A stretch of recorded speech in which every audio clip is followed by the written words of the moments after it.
You want me to start it off? Hello, this is Colton. This is New T Sage. And we're from the GateCrashers podcast. We have a very special guest. We're going to let him introduce himself. Oh, yeah? Yes. Go crazy. All right. I'm ZipMasterFlex. I do hosting and commentary for gaming tournaments. All right. You want to ask the first question? So, with this being the first DreamCon in Houston, how has the experience been for you so far? First one in Houston. You know, look, I live in Austin, so I'm definitely going to be biased and say I wish it was still there so I didn't have to travel, right? But in its own right, I like it out here. This venue is fire. It's huge, like we were just talking about a second ago. That's a fact. But I like the venue. It's got a lot of space. It accommodates everything they're trying to do. So I've been a fan of it so far. Okay. And which number DreamCon is this for you? My third one. This is your third DreamCon. What is the thing that either brings you back every year or the thing you're always looking forward to every year? Oh man, so I'm a commentator. They let me come through and do my job, and I love doing my job. So that's what brings me back. Yeah, That's pretty fire. So, how did you get your start being a commentator with just like the esports space and just with the video game space in general? So I was a competitor. I don't know how long this is because this is a lengthy story, but I'll give you the short version. Go crazy. So I was a competitor, started in Gears 2, transitioned into fighting games. And when I was in fighting games, if you're familiar with FGC tournaments, when you go to an event, if you get ninth place, then once you get done with the ninth place finishers, they do a break when they go into top 8, right? Mm-hmm. You get to about an hour and a half break, and then they'll cut back in. So at the time, I used to run an online tournament series myself, and I would commentate it, or really I was just talking and making jokes. Okay. But people would say I was commentating, and they liked it. So I got ninth at a tournament. I went to the bar to go drink my sorrows away because I was sad that I didn't make it top 8. And I get a call from a number I don't know, and I was like, hello? They're like, do you want to do commentary? I said, who is this? They said, it's Brandon. Do you want to do commentary? Brandon's the guy that ran the event. Okay. Somebody didn't show up to do commentary. And the guy that he booked. And so I was like, yeah. He was like, you got 15 minutes. So I shot back over to the venue, did the commentary. I had way more fun than I thought I would. So I started doing it for free for like 2 years. And then it turned into something else. I was in hotel management before, and I just left that. And now I do this, yeah. That's so fire. One thing I was gonna ask about, like, just the FGC and the commentary, because we're gonna go backwards now. It's a little nostalgia trip. What is one of your earliest fighting FCG moments? Either like when you were a competitor or like just earlier than that. What is one of your first memories that made you go, I'm fond of this, I like this, and I want to be a part of this community? Something that made me want to. See, I don't know, because and it could be either embarrassing or something fun. I got you. I could give you mine. My cousins used to beat on me in Street Fighter. Give me yours first. Yeah, okay, that was it. So no, I could give you a very specific story. So, okay. I was like 7 years old, and we were playing, I think, Street Fighter. I was 7, 1997. It was one of I can't remember what Street Fighter it was, but I remember being like, this game looks cool. My cousin was really good with Akuma. He was like, I will show you how to play. I think Dan was in the game. He said, pick Dan. I picked Dan. He whooped on me for like an hour straight. Like it was like 35 to 0. He didn't tell me Dan was a trick character. Like he was just whooping on me. And like from that moment on, I was just like, you know what? I don't know if I want to be a part of this community. Exactly. That's hilarious. No, that's hilarious. That's hilarious. Before I give mine, you're a fighting game guy? Yes, but I don't really get into the fighting game like community. I just keep it at I can hold my own with my family members who attempt to like, oh yeah, I could beat you, and then I keep it right there. Like I'm really big into Tekken and a little bit of Street Fighter, but definitely Tekken. Like Asuka is the best character in Tekken 8. We'll get into that. Exactly. So There's got to be something behind that. Exactly. Got to be something behind that. I started with her in Tekken 5, and I just like how she played, and I keep up with her, and she's the best. So I just keep it at that with mine. So yeah. Oh, so what's yours embarrassing fighting game? I don't know if I It have doesn't one even that's have to be embarrassing. embarrassing. Right, Okay. right. But I've been playing fighting games since I was a rascal, man. I mean, Clay Fighters back in the gap. Oh, you know what I'm talking okay. about? What's that game? Eternal Champions, right? Like, I'm playing all these fighting games when I'm a little kid, going to the arcade. They're there. I'm playing them, Primal Rage. So, like, I always love fighting games. But when we get into the scene, like, there's just the one thing that everyone loves about the FGC is when you become part of the scene, it's like, people immediately treat you like family, whether that's treating you nicely or whether that's cooking you like you're the little cousin. Like they will talk bad about you, but it's all love, right? And so there's that. But if there was a moment that made it like, nah, this is one of the ones. One of my homies won the Killer Instinct World Cup. I'm sitting right there front stage. I got to watch it happen, and he won the World Cup, and he got his trophy. He cried. I'm like, dog, I love this. That's like, amazing. Yeah. I love this. And so, yeah, that was one that really locked me in. I was already in. That locked me in. Okay. So I know that you stream. I have to ask just a little bit because I saw that you are playing Expedition 33. Yeah. And You got some fanboys here. yes, definitely. Now, okay, slight spoilers. But without giving it away, where are you in the story for people? So, okay, I can't say exactly where, but dang, I don't know how to say it without like spoiling where I'm at in the game. But like, if you never played it, I'm not gonna spoil it. But you're just an old man you see early in the game, and I kind of just fought him and started exploring afterwards. That's it. Okay. I don't know how else to say it. Okay. Yeah, No. Actually, that's a perfect explanation because without spoiling, what I can say is I seen the old man. I had questions. Things happen too fast. yeah. I found a homie, I think, and now that's where I'm at. There you go. Okay, I got you. Yeah, So the how old man is dangerous? So how has streaming, like just entering that space and bringing another sense of community in with your streams and trying out different games like Expedition 33? Because Expedition really I want to say took the timeline and just gaming by storm a little bit because I don't think people were expecting this glorious, luscious, art-driven, turn-based game to just immediately shoot up into the Game of the Year contender. So the thing is, that's my favorite type of game. JRPGs, I would say if I had to classify them from when I was younger, fighting games and Japanese RPGs were for sure my favorite type of genres. Japanese RPGs just kind of died down. So I don't think it's surprising to see a Japanese RPG be so good, a turn-based Japanese RPG. Yeah. I don't think it's surprising to see one be this good. The issue is no one in probably the last 15 years has tried to make it intriguing again. They were just going, okay, we'll let you move around a little bit like Star Ocean. Okay, it's going to be straight up just turn-based, just like Final Fantasy 7 and 8. Like, dude, get in your bag. Try to do something different, and this is what they did. Innovation is important. Innovation, Sea of exactly. Stars is another game. It's on a smaller scale, but it has the parrying, the timing of your attacks.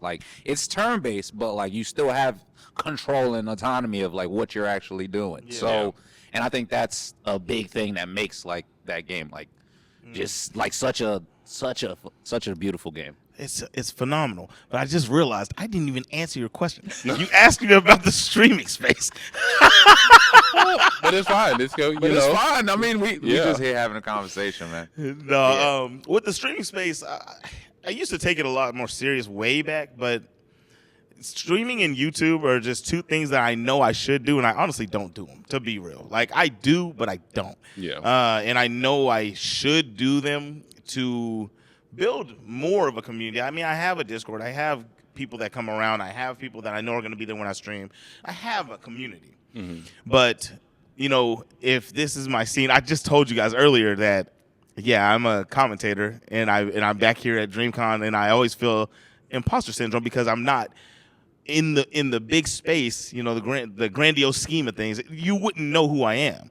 And that's kind of what I want, but if I want to get certain types of jobs, I have to get my name bigger. Be out there. So I'm in a catch-22. It's damned if I do, damned if I don't, because I don't want to have a big name, but if I do get it, then I will get more gigs, Opportunities, more you opportunity, get what I'm more saying? money, That right? makes sense. Yeah. I don't know. It's weird. So with the streaming thing, I enjoy streaming, but at the same time, I don't put forth the effort that some people do. Because I commend people. It's hard. It's way harder than people make it seem it is to really give it that time. Okay, so I guess this is a two-parter, but we'll touch on that because you said that streaming is a lot harder than, would you consider it harder than commentating? Because I consider them almost the same thing. Like, I feel like if you can live commentate something and keep it as interesting as possible without stumbling over your words and being as funny and as, like, interesting, and you make it more palatable to people that, in my opinion, you make it more palatable to people that don't really understand what's going on. Because sometimes when you listen to fighting games, they'd be like 1-2 and circle forward star and star X plus, and it's like I don't care about that. I've went on so many rants about commentators that cast like that. I can't stand that type of commentary. Yeah. So, do you think that streaming is harder than commentating, or do you think commentating has helped you stream? And then I guess the second part of that would be, when you got into commentating, you said you just did it because you were just making a lot of jokes and just, you're just you seem like a naturally charismatic person, right? Was it one of those things where it was like, I tried that, I got a job, and then I started studying different commentators, or was it like you just did your own thing? Oh, okay. No. There was commentators I already watched because, like I said, like even though I wasn't particularly commentating, like I still knew Mike Brain, right? Okay. I still knew, absolutely, right? I still knew Tasty Steve in the commentating community, which I get to commentate with him this weekend. Amazing. Fire, right? Still knew Tasty Steve. I still knew Sage Jam. I still knew all these people, right? And so it's not like I didn't understand the art of commentary. That's just not what I was doing. Okay. So when it came time to do it, hell yeah, I started tapping in. Okay. I wanted to see what people are doing every single time. I hate doing it. Every single time I commentate, I go back and I watch the full VOD, be it they put me on for a 3-hour day or they put me on for an 8-hour day. Yeah. I got to watch all that and see what word did I say too many times. Watch it again and see, did I stutter at certain points? Watch it again and see, am I repeating the same knowledge checks, right? I got to see what I'm doing wrong. And then whenever I see something, I'm like, why do I keep saying that? What is the cue that's making me do that? Then I watch other commentators, and then I go, oh, okay. So he works his way around that because I could tell he wanted to say it right there, right? Yeah. So things like that help you along. So of course I studied. Okay. Of course I studied. And if you really pay attention to commentators, I think that, when you're just watching an event, it doesn't matter. It's like, okay, the event's on. I really just want to watch what I came here for, and that is a byproduct. As long as a commentator does good, you don't notice. That's true. If a commentator does bad, you do notice. Yeah, that is true. Right? That's very true. So if you do start to just pay attention, you can tell a guy that doesn't care about the craft from a guy that does care. That's true. Easily. That's true. I think this is funny. Do you guys think you have parallels to like wrestling, like the FGC community and wrestling when it comes to like how, because you were saying earlier that like if you're good in the FGC community, like you get cheers. If you're bad in the FGC community, you're basically like a heel. So like everybody loves to boo you, and like commentators can also kind of be that way. Oh, I think it's the same with commentators too, but we'll just stick with competitor-wise because that's kind of, when you're talking about wrestling. Heck yeah, dog. Like, there's actually guys that are the heels of the FGC. There's guys that are the heroes. Everyone in the world wants them to win. And then you're watching some guy and you're like, I don't even get why you guys want him to lose. Like, no one wants this guy to win. So it's just like wrestling. It's just like wrestling. That's why we're adjacent. Like, there's the event called CEO. You ever heard of it? Yeah. Okay, yeah. So CEO, it's literally a wrestling-themed tournament, right? That's dope. And then we can go back into 18 or 19? My friend that won that, hey, shout out Hollywood Sleep. Shout out my boy. He the one that won Killer Instinct World Cup. In 2018 or 19, when Marvel Infinite came out, they did a cross-promotion with the WWE. That's fire. And they got a pro player to go, and they would coach one of the wrestlers, and then they had them all go out and fight. That's pretty dope. Yeah, it was That's cool. dope. It was cool. He coached. What's her name? I don't watch wrestling. What's her name? Fine. She's light skinned with the colored hair. Bianca Jay- Belair, Probably. Jay Cargill. Jay. Are we talking about Zelina? Are we talking about Light skin. Mercedes Monet? Dang, this man's in his bag. He's in his Jada he's Parker. in his bag. Yo. Oh, I'm sorry. I just know a lot of wrestlers. Oh my God. I just showed him because I knew who he said. That's crazy. Oh my God. But yeah. You got a question? Yeah. So 2 questions. So for someone in 2025 wanting to possibly get into video game commentating, what could you say to them that just to get their start, they're trying to get their foot in the door commenting on video games? Look, I'll say as a whole, don't look at it as just esports commentating. Watch traditional sports. Like I've commentated traditional sports, you know what I mean? So do both. Look at both. If you don't want to do both, look at both, right? And how you start is just straight up. Pay attention to what's going on around it, like other commentator wise. See what they're doing. How do I put this? Because I explained this to somebody not too long ago. It was so funny, and they just event I was at last week. They brought it up to me again, and I forgot I said it to them like 4 years ago. When you start to commentate, everyone wants to put their personality in, and they want to be the star of the show. That's not your job. That's true. Right? Yeah. So what you need to do is find what style you want. So look at other commentators, and then try to copy their style professionally, not how their jokes and their cadences, things like that. You want to see how their professionalism is shined through the commentary. Follow the formula. Don't Follow copy. the formula, right? Then once you do that, then as you're perfecting your craft, your personality will just start to come through because you're comfortable. True. Don't try to push the personality portion first.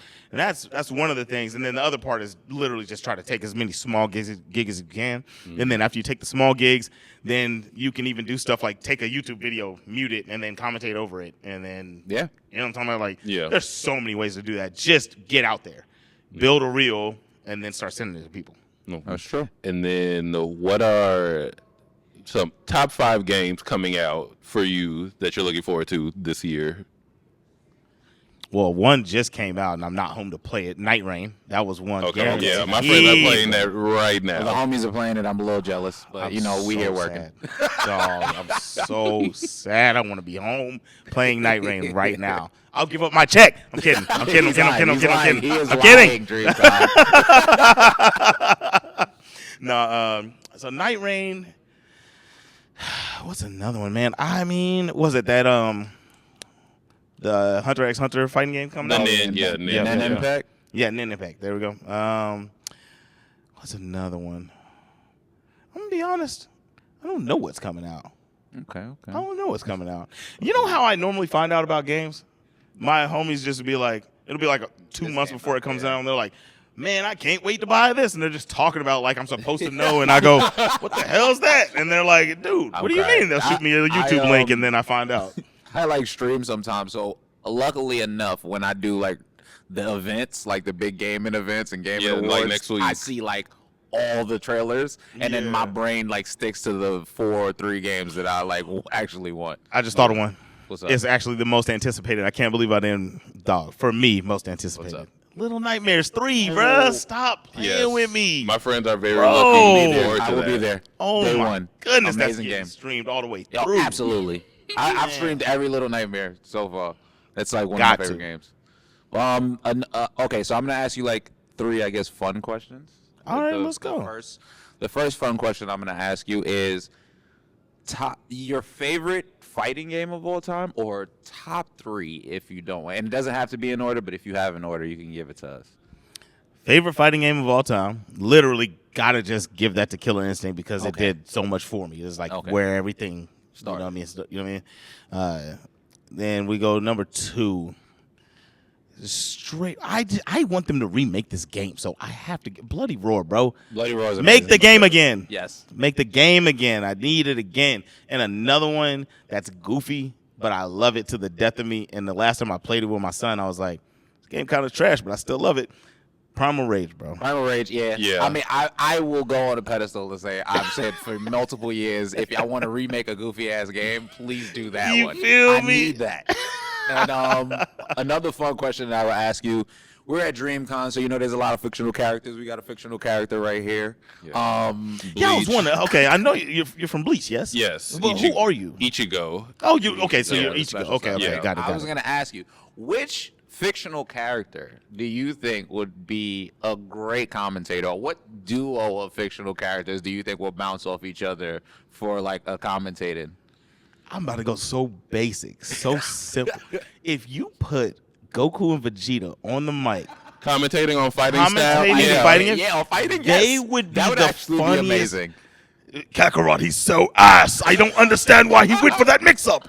But he did his best, Vegeta.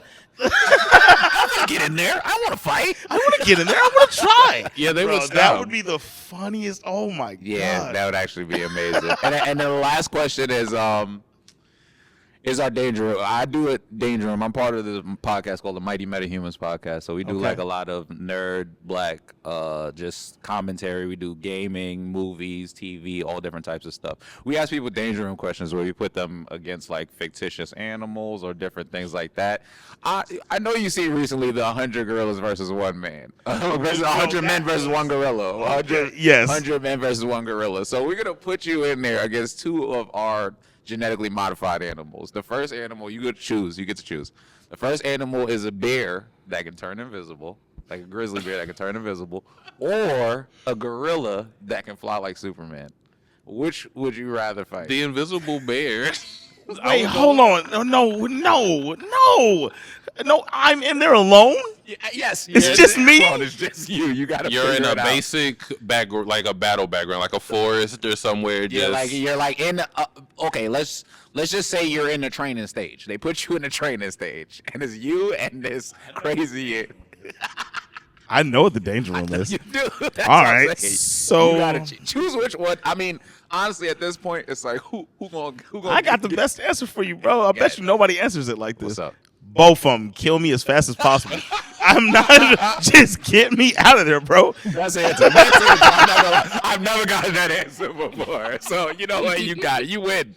You the champion of that one. Oh my Oh, gosh. man. That's good. Oh my That's gosh. good. Anything else?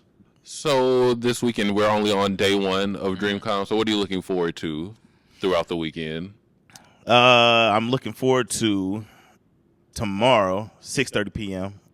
We have the Street Fighter 6 tournament. With the Street Fighter 6, I think we're doing top 4, or maybe we're doing the full top 8. I feel like we're doing the top 4. But anyway, my homie Big Mo, Rez Esports. You know what I'm saying? Nice, Shout out to nice. homies. Big Mo coming in tonight. Hey. He should be taking that mug to the crib. You feel me? I'm looking forward to seeing him taking that trophy. Okay. If he doesn't, I'm calling Rez Esports and getting him disbanded myself. You Okay, feel me? then. Man, that's lit. I don't really have any more questions. I think this was Yeah. an amazing interview. I think more people need to hear more people that because again, you are a star in your own right. I heard you earlier talking about imposter syndrome and how you are a star in your own right. You are a star, and I think more people need to see that. A lot of people who are important, a lot of people who make a lot of the things move and go, like, are just regular people, just like you and I. Like, you get what I'm All saying? regular We're all people. even the biggest stars are all regular people. Agreed. So at the end of the day, just show more black excellence, some more of us in different spaces. That's not the same type of places all the time, and I just think that's amazing. I guess tell the people where to find you. ZipMasterFlex, all one word, ZIP MasterFlex, all one word on every single platform. So simple. Just do that. Whatever you're looking for, whatever platform you open, type that in. You'll find me. I stream whenever the hell I stream. So pull up and come and get that notification on and we can party together. You know what I'm saying? That's a fact. That's a fact. This is Colton, This is Terrence. and we are with the GateCrashers pod. And thank you guys for being here, man. That's amazing. That's awesome. Yeah. I'll be there tomorrow. I'm gonna try to come in. It's the GateCrashers.